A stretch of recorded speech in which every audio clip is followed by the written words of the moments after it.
So They are combing I think, they're not going to the beach. I've been to events here where this would be a half-day job for 2 or 3 days. try not to step on toes. I'm sorry. I'm really trying to figure out how to word things because I can be a little blunt sometimes.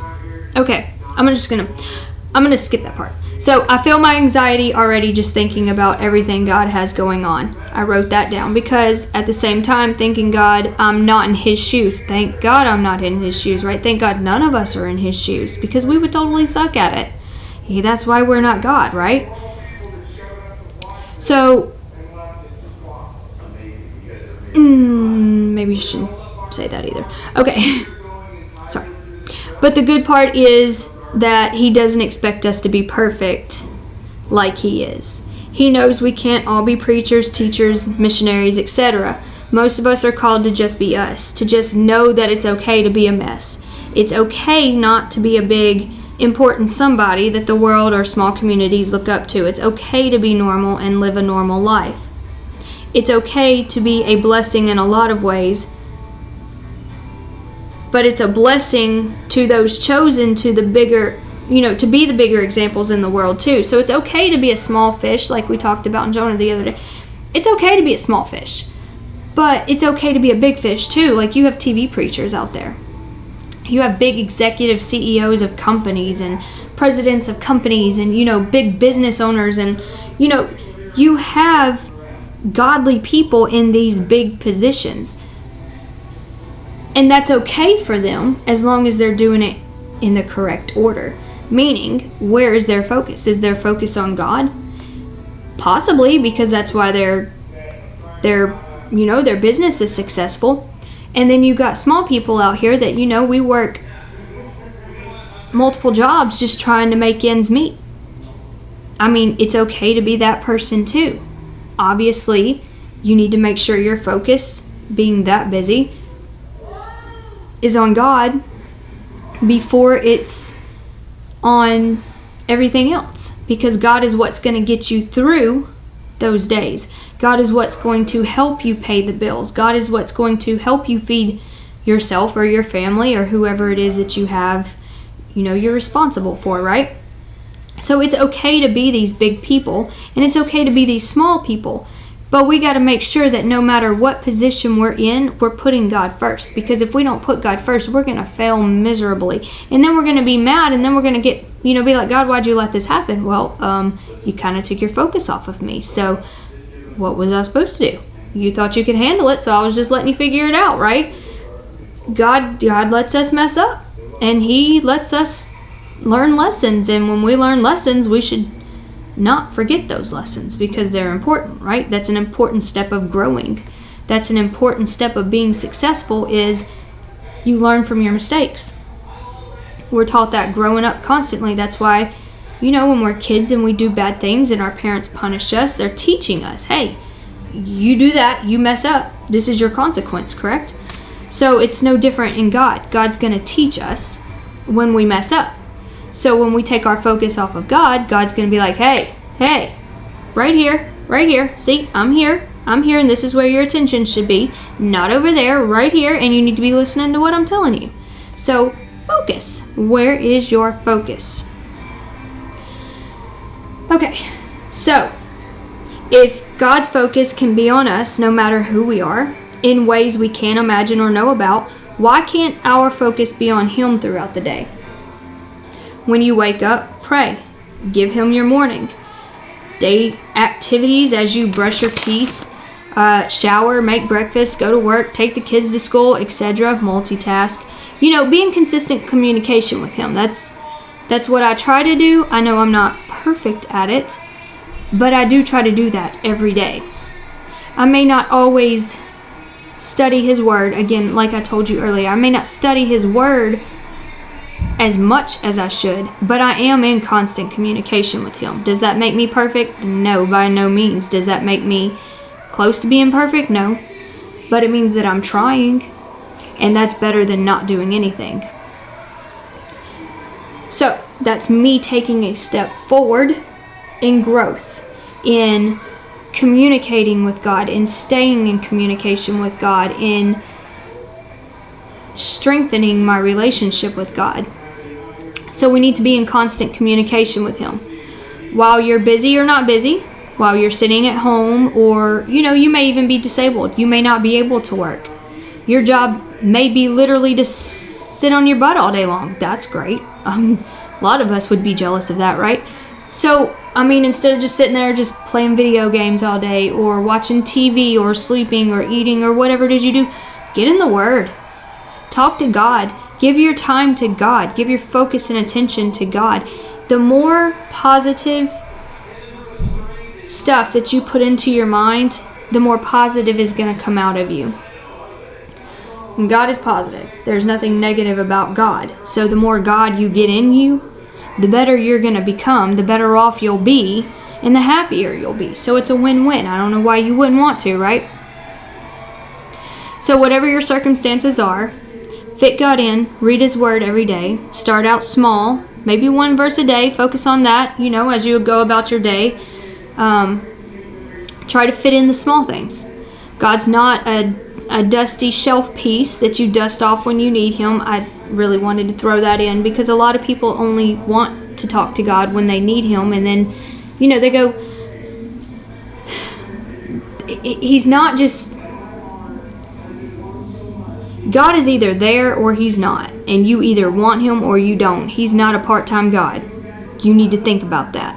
Shame on you if you think He's a part-time God, because He's not. He's there for you all the time. You just ain't there for Him. That doesn't mean He went anywhere. You're the one that went somewhere. I heard on K-Love the other day, this lady was saying, the radio host said, if you had to write a note to yourself, what would it say? And you went back and read it in 6 months. And this woman said, to remind myself that when I think God is far away, I need to go back and I need to remember where I left Him, because that's where He's still at. God didn't go anywhere. You may have thought you were too big for your britches and that you didn't need God anymore, but God didn't go anywhere. You went somewhere. God is always there. You just may have your focus and your attention somewhere that's not on Him, but He's still there. And He's still going to love you just the same. He's going to forgive you, and He's going to say, okay, let's move on. Let's move forward. So,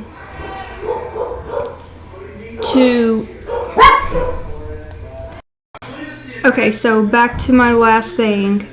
I put down in my notes, Christianity isn't a badge you wear for a statement piece. It's an all-in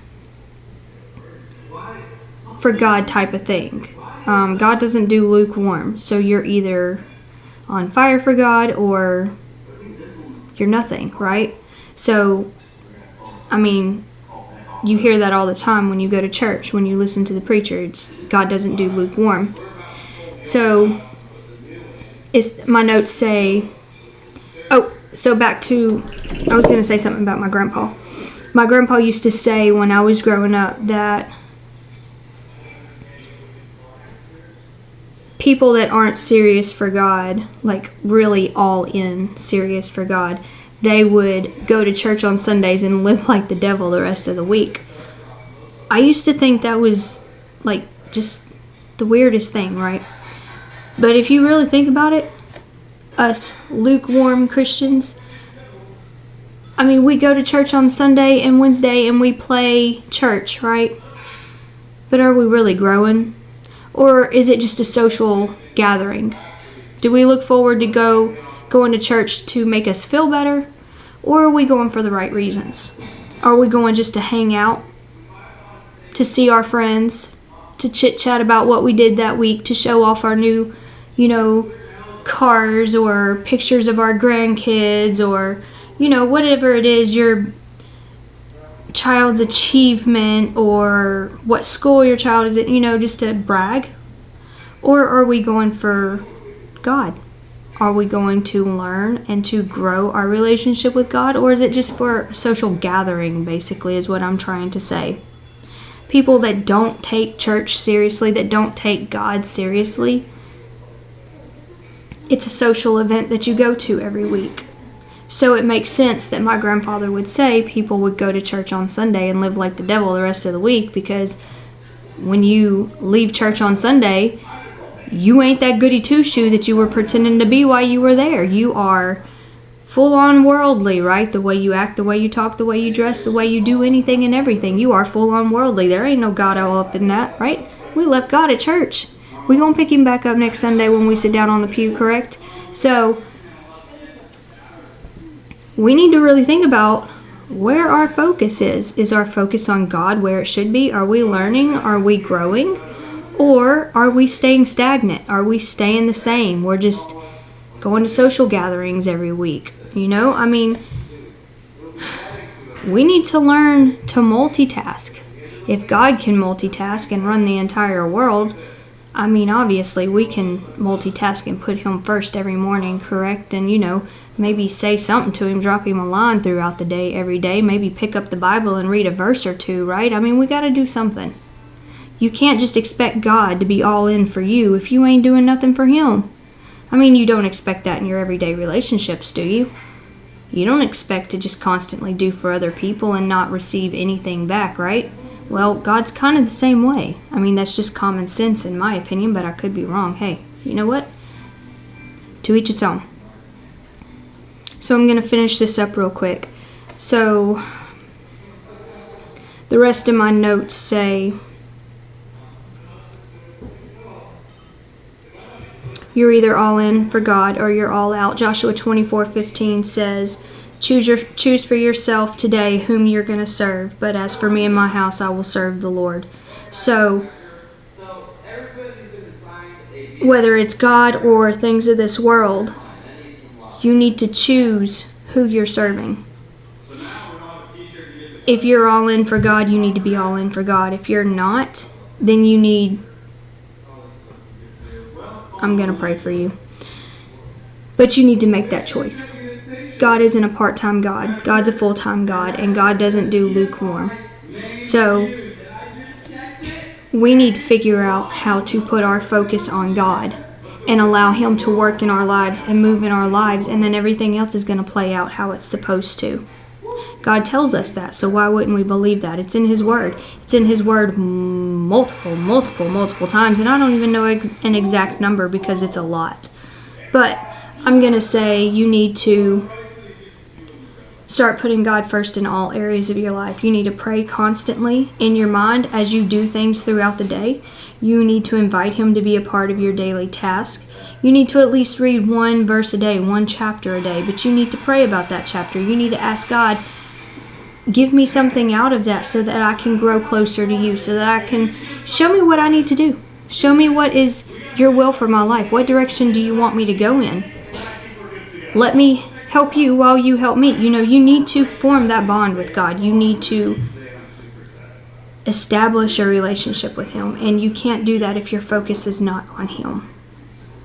So whether you're in the bathroom, or you're on your lunch break at work, or you're driving your kids to school or picking them up from school, or whatever it is you're doing during the day, you need to make a few minutes for God throughout the day periodically, because you need to stay in constant communication with him, or you're going to leave a foothold open for the devil to come in and wreak havoc in your life.